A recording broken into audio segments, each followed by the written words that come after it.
Welcome to Vivaswan Educational Foundation, your gateway to success. Explore classes in UPSC, Defense, WBCS, Combined Course, CAT, CLAT, and many more. Subscribe now for expert guidance and quality education. सभी का एक बार फिर से स्वागत है विवासवान educational foundation में।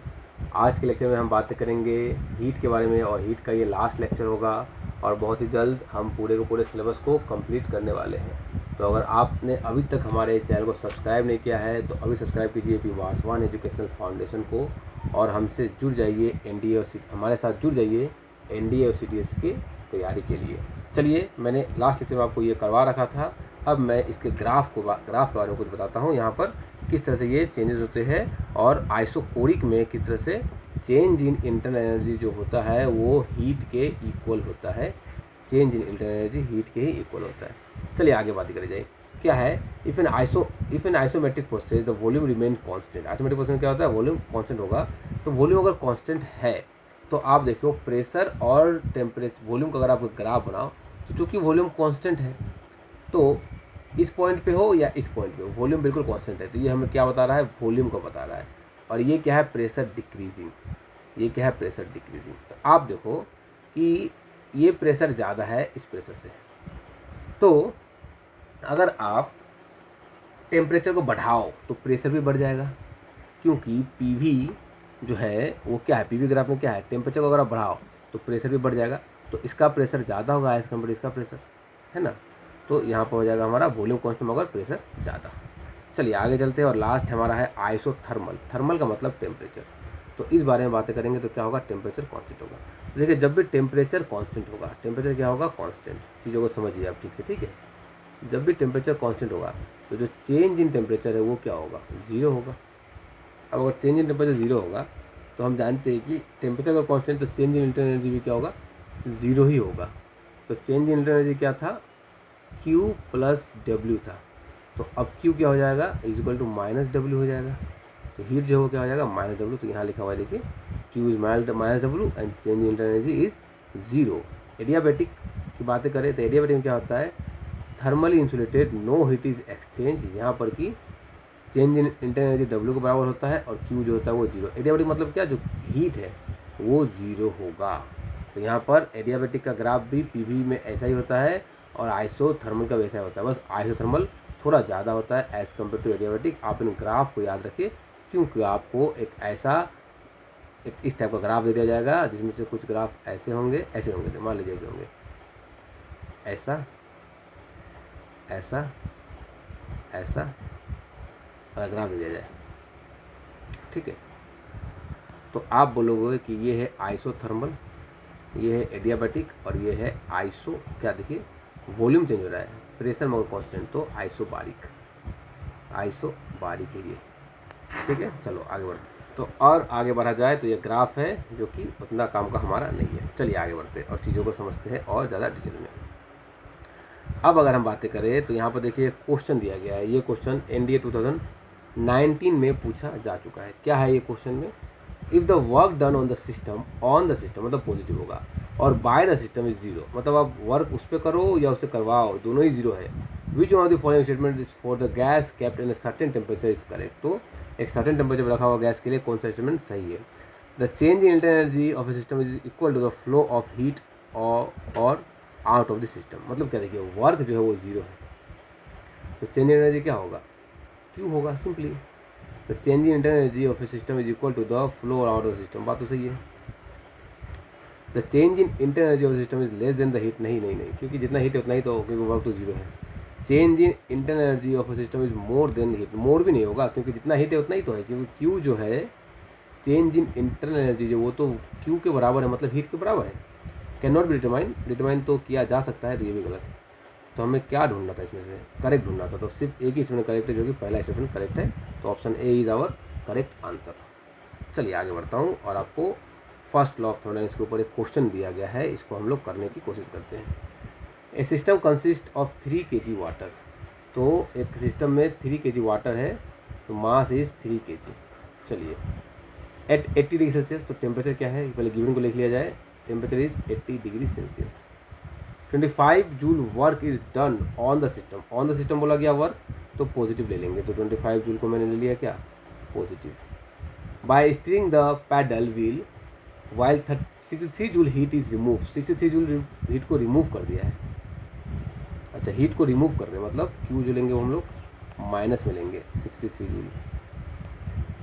What is the change in internal energy, तो हमसे क्या पूछा गया है, चेंज इन इंटरनल एनर्जी पूछा गया है। तो क्या होता है, क्यू प्लस डब्ल्यू होता है, मतलब ये जो है चीज़ें हमें काम के लिए नहीं दी गई है। चलिए, तो चेंज इन इंटरनल एनर्जी को कैलकुलेट किया जाए। क्यू इज़ -63 प्लस 25, जो इंटरनल एनर्जी आएगा वो कितना आएगा, 30 में से 5 गया 8, 5 में से 2 गया 3, तो 38 हमारा आ गया माइनस में। 38 क्या आ गया हमारा, माइनस में आ चुका है।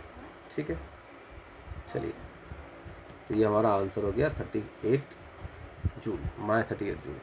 तो ये इस क्वेश्चन का आंसर है। नेक्स्ट क्वेश्चन में क्या बोला गया है, the first law of thermodynamics check for understanding के लिए दिया गया। चलो की बात है, there may be an exchange of heat with the surrounding. मान लीजिए कि एक एक्सचेंज ऑफ हीट हो रहा है सराउंडिंग के साथ। ए थर्मली आइसोलेटेड होगा तो एक्सचेंज ऑफ हीट कैसे होगा, कंप्लीटली आइसोलेट होगा फिर भी कैसे होगा, हीट रिजर्वियर है तभी तो चेंज हो पा रहा है, और नॉन ऑफ दिस तो होगा नहीं क्योंकि एक तो हो ही चुका है। तो हमारा इस क्वेश्चन का आंसर हो जाएगा ऑप्शन ए। चलिए आगे बढ़ा जाए, चीज़ों को और क्लियर करा जाए। तो first law of thermodynamics check for understanding के करते हैं हम लोग। On PV diagram a reversible process is one whose path is known. हाँ, क्योंकि रिवर्सिबल प्रोसेस का पाथ तो नॉन होता है तभी तो वो घूम के चला जाता है, मैंने ऑलरेडी ये बोल रखा था। हुज पाथ इज अननोन, नहीं, पाथ नॉन होना चाहिए। For which the intermediate state और नॉन इक्विलिब्रियम स्टेट, नहीं, इंटरमीडिएट स्टेट में नॉन इक्विलिब्रियम नहीं होना चाहिए, तो ये भी तो नहीं होगा। तो आंसर ऑप्शन ए होगा हमारा, बिल्कुल सही। नेक्स्ट क्वेश्चन में क्या बोला गया है, नेक्स्ट में बोला गया है there is no exchange of heat. अगर हीट का एक्सचेंज नहीं हो रहा है तो एडियाबैटिक है, आइसोथर्मल करने का गलती मत करिएगा, ऐसे क्वेश्चन में लोग फंस जाते हैं। एक और क्वेश्चन बोला गया है positive work done. Positive work done का मतलब क्या होता है, ऑन द सिस्टम पे हमने पॉजिटिव बोला था, बाय द सिस्टम पे हमने नेगेटिव बोला था। तो on the system, by the system, for the system, of the system, तो ऑन द सिस्टम होगा।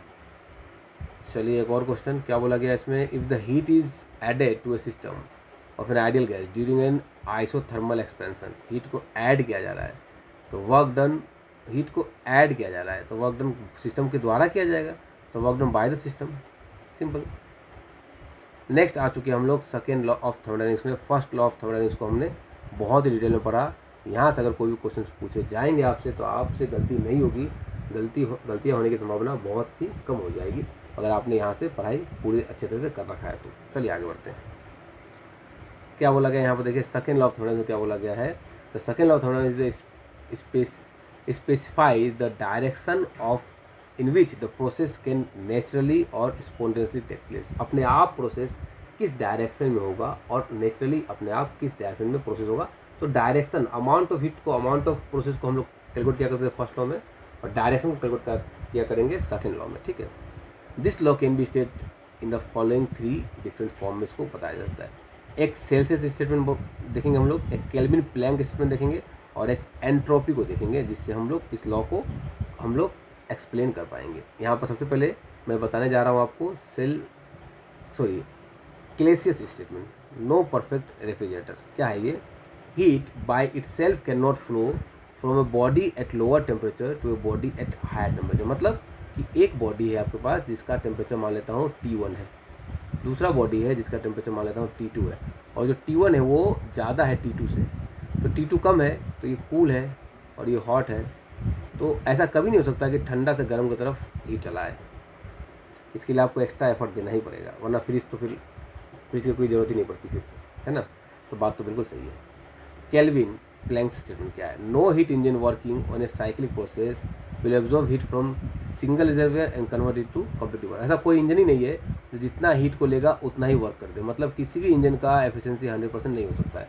अगर कोई इंजन है, अगर वो वर्क कर रहा है तो उसमें इंजन में उसकी एफिशिएंसी 100% नहीं होगी और कुछ ना कुछ हीट जरूर बनेगा, पूरा का पूरा हीट कन्वर्ट नहीं होगा, कुछ ना कुछ उसको गर्म कर देगा इंजन को, पूरा 100% वर्क में कन्वर्ट नहीं होगा। एंट्रोपी को समझते हैं, एंट्रोपी क्या है, in any thermodynamic process that process from the equilibrium state to another the entropy of system either remains unchange or increase. मतलब अगर आप थर्मोडायनेमिक प्रोसेस को इक्विलिब्रियम से हटा रहे हो, इक्विलिब्रियम की तरफ लेके शिफ्ट कर रहे हो, तो जो एंट्रोपी है वो इंक्रीज होगा और अनचेंज होगा। मतलब अनचेंज होगा, सेम नहीं रहेगा। सेकेंड लॉ ऑफ थर्मोडायनेमिक्स पे कुछ क्वेश्चंस पूछे गए हैं, चलिए इन क्वेश्चंस को बारीकी से डील करा जाए। The second law of thermodynamics and entropy check for, किसके लिए हम लोग चेक करते हैं हम लोग अपने अंडरस्टैंडिंग को कि सेकेंड लॉ ऑफ थर्मोडायनेमिक्स पढ़ के आपको कुछ समझ में आया कि नहीं आया। The second law of thermodynamics describe that state of a system, state of system को तो डिस्क्राइब नहीं करता है ये। Apply only the first law of and preclude the perpetual motion machine. हाँ, ये तो कहीं ना कहीं मुझे सही लग रहा है कि परपेचुअल मशीन तो अपने आप से कोई हो नहीं सकता है। चलो नेक्स्ट क्वेश्चन। अब ये क्वेश्चन आपके एग्जाम में 2017 में पूछा गया था। क्या है? The statement that heat can not flow itself from a body at lower temperature to body at higher temperature is known as. Second law of thermodynamics, जिसको हमने अभी अभी करवाया। फर्स्ट लॉ ऑफ थर्मोडायनेमिक्स क्या है मैंने आपको ऑलरेडी बता रखा है। जीरोथ लॉ क्या है मैं आपको ज़रा ये भी बता देता हूँ। जीरोथ लॉ का कहना है कि दो बॉडी अगर आइसोलेटेड है या दो बॉडी एक दूसरे से कनेक्टेड है, दोनों का टेम्परेचर सेम है, तो कहीं से भी कहीं पर हीट का ट्रांसफ़र नहीं होगा। ये हम लोग जीरोथ लॉ ऑफ थर्मोडायनेमिक्स में पढ़ा करते हैं। अब मैं आपको क्या करता हूँ, यहाँ पर कुछ चीज़ों को जो कि मैं केमिस्ट्री में पढ़ाऊँगा उसको मैं यहाँ पर थोड़ा सा आपको इंट्रोडक्शन दे दूँ ताकि आपको चीज़ें क्लियर रहें। मैं आपको आइडियल गैस इक्वेशन के बारे में थोड़ी सी बातें करूँ, थोड़ी आपसे उसके बारे में चर्चा करूँ, क्योंकि वहाँ से क्वेश्चंस काफ़ी टाइम आ जाते हैं।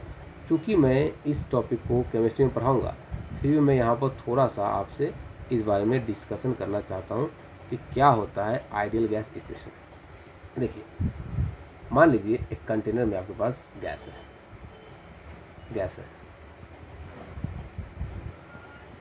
तो गैस के मॉलिक्यूल में रैंडम मोशन होता है।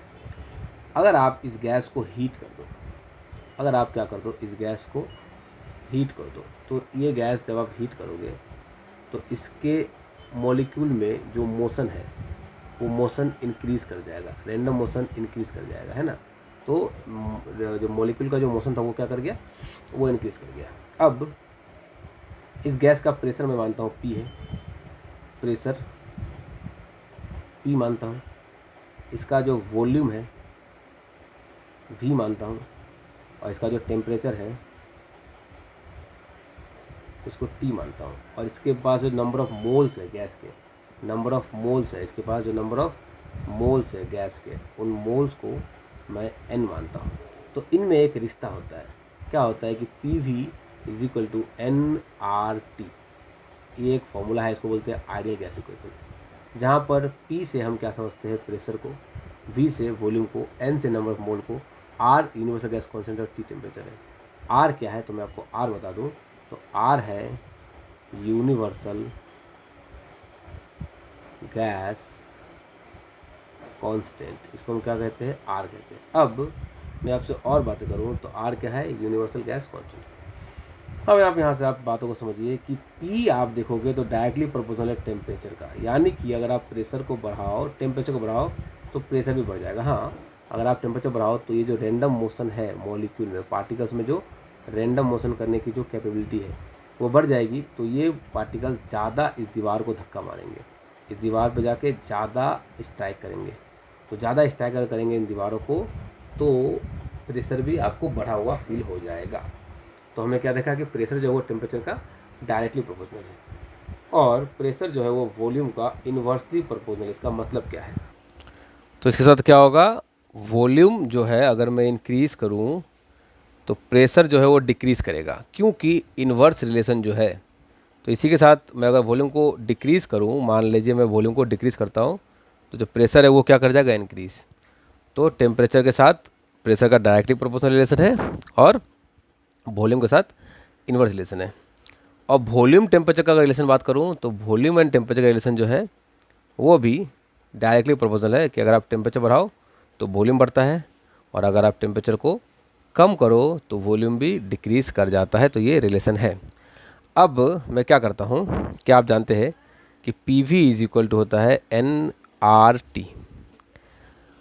अब मैंने केमिस्ट्री में पढ़ा रखा है और मैं आगे भी केमिस्ट्री में पढ़ाऊँगा, N होता है वेट बाय मॉलिकुलर वेट।